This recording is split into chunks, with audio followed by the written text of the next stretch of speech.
Hi, I'm Morgan, and for my final research proposal, I decided to speak on the impacts of nostalgia on self-esteem in emerging adults.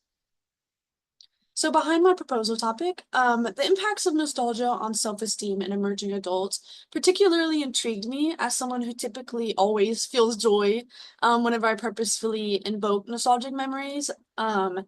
Just thinking better on the good times is sure to improve my mental health.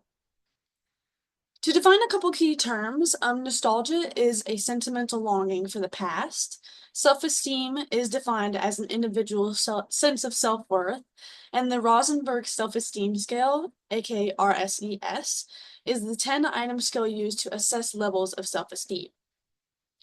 And some other previous research suggested that nostalgia is associated with self-conscious emotions that improve mental health and as well as individuals experiencing social disconnectedness seek nostalgic memories and recollections to alleviate discomfort.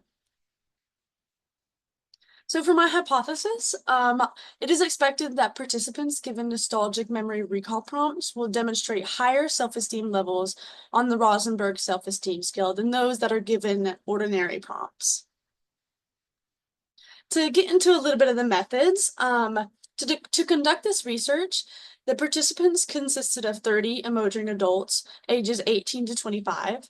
They were 14 females and 16 males. And there's going to be no compensation, voluntary commitment, and the consent is given prior. And for our materials, the RSCS consists of 10 items, each rated on a 4-point Likert scale that ranges from strongly agree to strongly disagree, that was completed by participants before and after the procedures. So the independent variables, aka IVs, are defined by two levels. One is the manipulated, which is going to be our nostalgic recall prompts. And then the second is our control group, which is going to be the ordinary recall prompts. And then our dependent variable is the measurement of self-esteem. So to get into our procedure and how the research would actually be conducted, after giving consent, the participants are going to complete the RSCS as a pretest so we can measure the baseline levels of self-esteem and kind of get ahead on where they're at before the trial. And then the participants are going to be randomly assigned to either the experimental group with the nostalgic recall prompts or the control group that recall routine neutral tasks.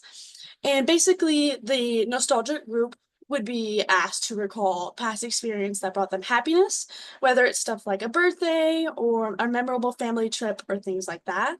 And then the control group would be asked to recall things like what their breakfast was that morning, or maybe even a shopping list from the other day or something like that. And then both groups did have, or they would have 5 minutes to complete these tasks. And then they would complete the RSCS again as a post-test to assess any changes or developments in the self-esteem levels after the prompts.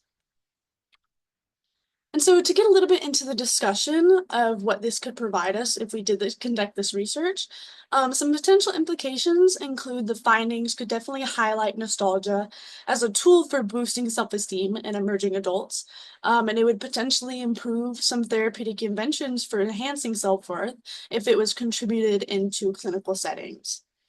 And then a couple limitations would include if there are self-report measures, it introduces a little bit of bias. And then the subjective nature of nostalgia, depending on different cultures and how different people view like past experiences and what actually makes them happy and whatnot. And then the small sample size definitely limits the generalizability of the results and representation. And then for the future directions, I think what would be interesting is some explorations on long-term effects of the nostalgic memory recall, and how it would affect people if they were consistently doing these to improve their mental health and not just like a one-time thing. And then investigating diverse cultural populations to kind of get more of that subjective nature of nostalgia to be a more objective and have different perspectives. And then it would also be interesting to examine its use in clinical settings to see how it benefits people with mental illness or people that just generally need more help and counseling. And then these are my references. And I just want to say thank you for listening.